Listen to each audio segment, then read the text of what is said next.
Hello जी, राम राम जी। कैसे हैं आप सब? आशा करते हैं आप सब बहुत ठीक होंगे। आज की दिन की शुरुआत हो रही है सुबह के बेसन के चीले बनाने से।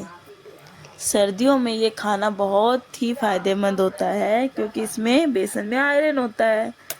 और यहाँ पर हम अब अपनी मम्मी के बाल बना रहे हैं। अभी थोड़ा आपको पीछे से मनवीर की आवाज़ आ रही होगी क्योंकि जब मैं वीडियो एडिटिंग करती हूँ तो ये मेरे पास ही बैठा हुआ है, तो इसलिए इसकी पीछे से आवाज़ आ रही है। और यहाँ पर हम अब अपनी मम्मी के नेल कट कर देंगे। इनके बहुत दिन से नेल बड़े हो रहे थे, तो ये 2 दिन से मेरे को बोल ही रहे थे कि मेरे नेल काट दे, पर मेरे को टाइम ही नहीं मिल रहा था।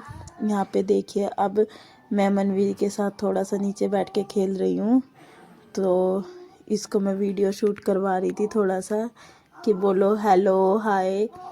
पर ये तो मेरी जो शूट करने वाली स्टिक है तो उससे ही खेल रहा था, बार बार उसको पकड़ रहा था। आजकल क्या होता है ना, थोड़ा जो भी इसको कुछ भी दिख जाता है ये उसी को पकड़ने की कोशिश करता है और फिर एकदम से उसको मुंह में डालने की कोशिश करता है। अभी देखें यहाँ पे यही कर रहा है, सेम पकड़ रहा है और छोड़ नहीं रहा है। और अब इसको सोच रहा है कि बस मैं इसको मुंह में डाल लूं। बहुत जोर दिखा रहा है, अब देखो पूरी जान दिखा रहा है कि हाँ बस मैं छीन लूं इसको और अपने पास ले लूं। बहुत शरारती हो गया है ये अब यहाँ पे। ये देखियो, अब मैंने इससे ले लिया तो ये रोने लग गया है। चलो, अब यहाँ पे मैं भी अपने बर्तन वर्तन क्लीन करके बस अब इनको बर्तनों को लगा लूँगी रैक में। काम ऐसे ही चलता रहता है पूरे दिन, एक के बाद एक काम। अब इसके बाद यहाँ पे प्रियांक को भूख लग रही थी तो मैंने सोचा चलो उसके लिए थोड़ा सा ओट्स और उसमें फ्रूट कट करके उसके लिए भी खाना बना दूँ। इतना ये ठंडा हो जाएगा फिर मैं उसको खिला दूँगी। बीच में मैं यहाँ पे कपड़े भी धो रही थी। आज मैंने मशीन भी लगाई हुई थी। कपड़े 2 दिन में ही बहुत ज़्यादा हो जाते हैं, पता ही नहीं लगता। एकदम से कपड़े धुलते हैं और उसी के बाद अगले दिन देखते हैं तो इतने कपड़े हो जाते हैं। तो एक तरफ मैं कपड़े भी धो रही थी और एक तरफ मैं प्रियांक का खाना भी बना रही थी। अब मैं उसका खाना बनाकर इधर कपड़े भी निकाल दूँगी। इतना उसका खाना ठंडा होगा तो मैं उसको आकर फिर खाना खिला दूँगी। बहुत मुश्किल हो जाता है कि एक साथ ही इतना सारा काम एकदम से हो जाता है। उधर बर्तन हो जाते हैं, उधर खाना बनाना दिन का, उधर से फिर कपड़े धोना, मशीन लगा लो तो और ज़्यादा ही काम बढ़ जाता है। उधर से फिर बच्चे भी होते हैं, बीच बीच में मनवीर को भी मुझे फीड करवाना पड़ता है। उधर से प्रियांक भी उठ जाता है, उसको खाना देना, उसको मेडिसिन देनी। तो इतना काम एकदम से बस ऐसा लगता है कि जैसे पहाड़ टूट गया, बस क्या हो गया है। जब तक ये काम ख़त्म नहीं होता तो टेंशन फ्री ही नहीं बैठ पाती मैं। अब इधर थोड़ा उधर मशीन में कपड़े करके आई हूँ तो सोचो चलो अब इसका खाना भी ठंडा हो गया है। अब इसको मिक्सर ग्राइंड में मैं मिक्सी में पीस कर इसको खिला दूँगी। इसको भी भूख लगी होती है, ये भी बेचारा वेट करता रहता है मेरा कि हाँ कब मेरी मम्मा आएगी, कब मुझे खाना खिलाएगी। इसको बहुत ज़ोरों से भूख लग जाती है कई बार तो, पर मैं इसको बहुत कई बार लेट भी हो जाती हूँ। क्या करूँ मैं भी, बस सब काम में फंस जाती हूँ। मुझे भी ये मिक्सी वाला झंझट बहुत मतलब ख़राब लगता है। मुझे ऐसा लगता है पहले निकालो, इसमें डालो, फिर मैश करो, पीसो इसको।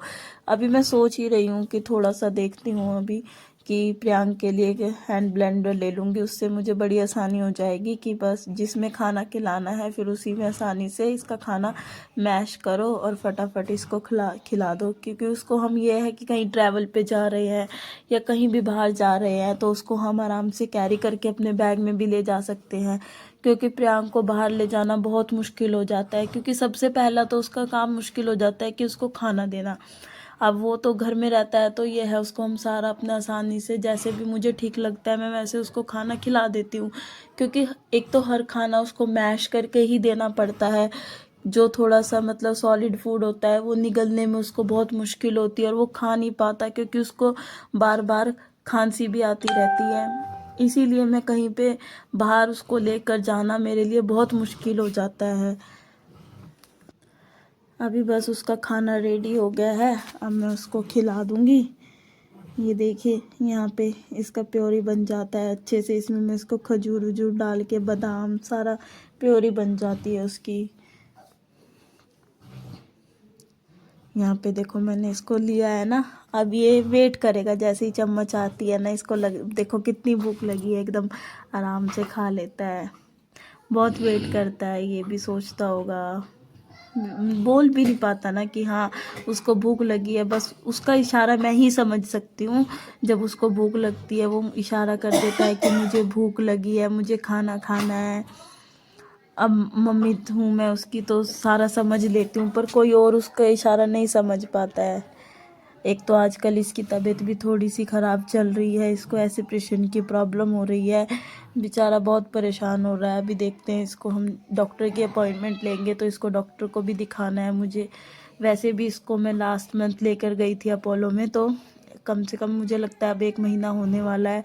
तो हमें इसकी मेडिसिन का भी पूछना है डॉक्टर को कि कोई चेंज तो नहीं करनी है इसकी मेडिसिन। जैसे भी डॉक्टर बताएंगे आगे के लिए वैसे ही हमें फॉलो करना पड़ेगा।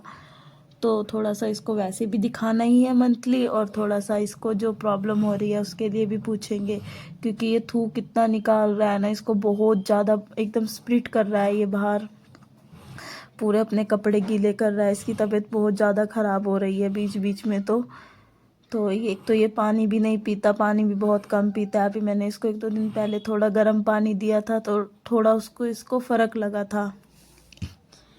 अभी बस ये यहाँ खाना खा लेगा तो मैं अपना आगे का काम भी कर लूँगी। इसको भी मुझे खाना खिलाने में कम से कम आधा घंटा तो लग ही जाता है। मनवीर जब से हुआ है तो थोड़ा मैं भी इसको बहुत कम टाइम मिलता है मुझे कि मैं इसके साथ टाइम स्पेंड करूं। अब ये बहुत प्यारा बच्चा है, पर मुझे देखो मेरा बच्चा ना बिल्कुल भी तंग नहीं करता। भूख भी लगी रहती है तो बोल ही देता ही नहीं, तंग नहीं करता, चुपचाप बस लेटा रहता है। ये देखिए यहाँ थोड़ा मैंने सोचा, मैं भी काम से फ्री हो गई थी तो मुझे भी भूख लग रही थी थोड़ी सी, तो मैंने सोचा थोड़ा मैं भी फ्रूट खा लूँ। पर ये देखो ये मेरा शरारती बच्चा ये हर चीज़ को खींचता ही है, बस इसको तो लगा होता है काम बिगाड़ने में ही लगा रहता है। अगर मैं कोई सब्जी कट करने लगूँ तो वो सारी बिखेर देता है। अभी देखो मेरा खींच रहा है उधर से, चम्मच भी ले लेके खींच रहा है, जिसमें मैं खा रही हूँ वो भी खींच रहा है। बस अब इसको लगा है कि पता नहीं क्या है इसके लिए स्पेशल, बस इसको दे दो और ये भी घेर देगा। हर चीज़ को पकड़ने लगा है। चलो ये सब भी हमारे लिए नया है, क्योंकि जो हमने प्रियांक में नहीं देखा वो हमें अब मनवीर में देखने को मिल रहा है। अब मनवीर को देखते हैं तो अच्छा भी लगता है बहुत कि हमारा बच्चा ये भी कर रहा है वो भी कर रहा है। पर कहीं ना कहीं प्रियांक को देख के भी बड़ा दुख होता है दिल को कि आज अगर मेरा प्रियांक भी अच्छा होता तो वो भी पता नहीं क्या क्या करता, कैसे हमारे साथ रहता, क्या जिद करता। बहुत कुछ हम मिस कर रहे हैं यार। अब यहाँ पर देखो मैं रात को खिचड़ी बना रही हूँ, सोचा चलो अब थोड़ा सा खाने में हल्का ही खाना हो जाए रात को। तो यहाँ पे मैं प्याज कट कर रही हूँ, थोड़ा सा तड़का वगैरह लगा के थोड़ा सा खिचड़ी टेस्टी सी बना देंगे, अच्छी सी खिचड़ी। ये है कि मैं भी खा लूँगी, मम्मी भी खा लेंगे और थोड़ा सा प्रियांक भी खा लेगा। तो रात के टाइम पे वैसे भी थोड़ा हल्का ही खाना खाना चाहिए तो अच्छा होता है। पर मैं यहाँ इसमें हरी मिर्च नहीं डालूँगी क्योंकि इसको ज़्यादा स्पाइसी नहीं बनाना है, क्योंकि फिर प्रियांक ज़्यादा स्पाइसी नहीं खा पाएगा ना, इसलिए। तो थोड़ा बस इसमें प्याज टमाटर हरी मिर्च नहीं डालेंगे और बस नमक और हल्दी ही डालेंगे कि जो प्रियांक भी खा सके। थोड़ा लिक्विड सी ही वाली खिचड़ी बनाएंगे क्योंकि लिक्विड थोड़ा सा खाने में फिर प्रियांक को आसानी होती है। यहाँ मैंने सोचा चलो मैंने मटर लिए थे तो इनको भी छील के रख ही लेते हैं, क्योंकि आजकल मटर का सीज़न है और मटर ये है कि हर चीज़ में डल जाते हैं। कोई सब्जी बनानी हो तो फटाफट फिर बन जाती है, या फिर कुछ भी मटर पुलाव बनानी हो तो बस इनको भी ये काम भी यहाँ ख़त्म कर लेते हैं, इनको भी यहाँ छील के रख लेते हैं। यहाँ पर अब बस हमारी देखिए खिचड़ी भी तैयार हो गई है, ये देखिए थोड़ी अच्छी बनी है, खाने में टेस्टी भी लगेगी लिक्विड सी। अब चलो यहाँ पे खिचड़ी भी तैयार हो गई है, कपिल जी के लिए खाना रखा ही है, दोपहर में जो बनाया था वो खा लेंगे, हम खिचड़ी खा लेंगे तो रात का डिनर कंप्लीट हो जाएगा।